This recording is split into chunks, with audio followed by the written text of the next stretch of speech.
They barely noticed her when she walked into the gym.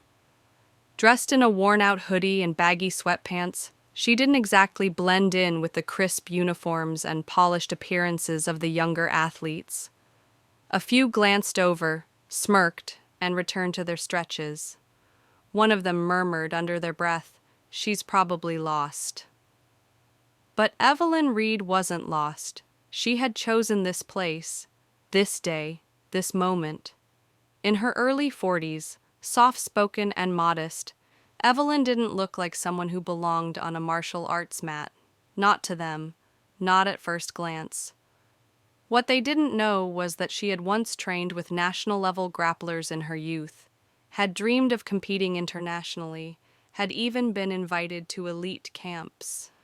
But life had a different plan: a sudden injury, an unexpected pregnancy, bills that couldn't wait, and dreams that had to be shelved. For years, she gave everything to others: her son, her aging parents, a job that drained her, a marriage that quietly eroded her sense of self. Somewhere in between morning commutes and late-night dishes, Evelyn forgot what it felt like to own her strength. But strength doesn't disappear. It waits. And after her divorce, after the house went quiet and the calendar emptied, she found herself staring at an old photograph, her on a podium, hands raised, bruises fresh, smile fierce. That's when she knew. It was time, not for anyone else, not to relive the past, but to reclaim what she had lost along the way. She walked into that gym carrying no resume, no explanation, just a quiet fire burning beneath the surface. She hadn't come to impress anyone. She came to find herself again. The class began. Evelyn quietly joined the back of the line during drills. She didn't boast, didn't correct anyone, didn't explain her past. She simply moved with calm precision, mirroring the techniques like she'd never left. Her breathing was steady, her posture instinctive. The coach noticed but said nothing. Then came sparring rounds. Coach Malik scanned the room. "Evelyn, why don't you go with Jordan?" he said, pointing to a cocky purple belt who flexed as he stepped forward. "Sure," Jordan smirked. "I'll be gentle." They bowed. The moment the timer started, Evelyn flowed like water, calm, fluid, sudden. She shifted her weight, angled her hips, and within seconds executed a flawless armbar. Tap, 7 seconds. The gym fell silent. Jordan sat up, confused, rubbing his elbow. "Wait, what? How?" Coach Malik blinked. "Where did you say you trained?" Evelyn smiled gently. "Didn't say, but it's been a while." Whispers turned into wide-eyed stares. The woman they had dismissed had just delivered the cleanest submission of the day. Even the instructor stood a little straighter, reevaluating everything. She wasn't there to embarrass anyone. She wasn't there to prove anyone wrong. She was there to remind herself, "I'm still here. I never left." Word spread quickly. Someone posted the sparring video online with the caption, "Middle-aged woman humbles overconfident fighter in 7 seconds." The video exploded. Comments poured in. But what resonated most weren't the moves, it was the message. Evelyn began receiving messages from around the world. From women in their 30s, 40s, 50s, from single dads.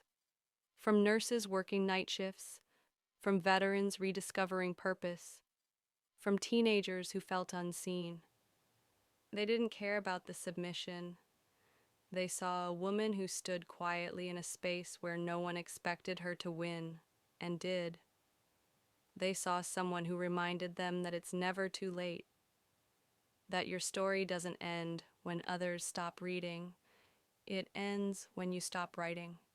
Inspired, Evelyn began volunteering her time, offering free community self-defense classes at the local YMCA. She didn't teach just technique, she taught mindset, how to breathe through fear, how to reclaim space, how to stand tall even when no one claps for you.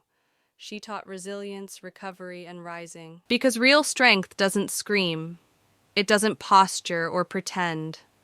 Sometimes real strength walks in with a quiet smile, does what needs to be done, and leaves the room in silence. Evelyn never chased fame, but her story, authentic, raw, and quietly fierce, became a symbol. A reminder that bruises heal, doubt fades, and the warrior within us never truly disappears. It just waits for the day we remember.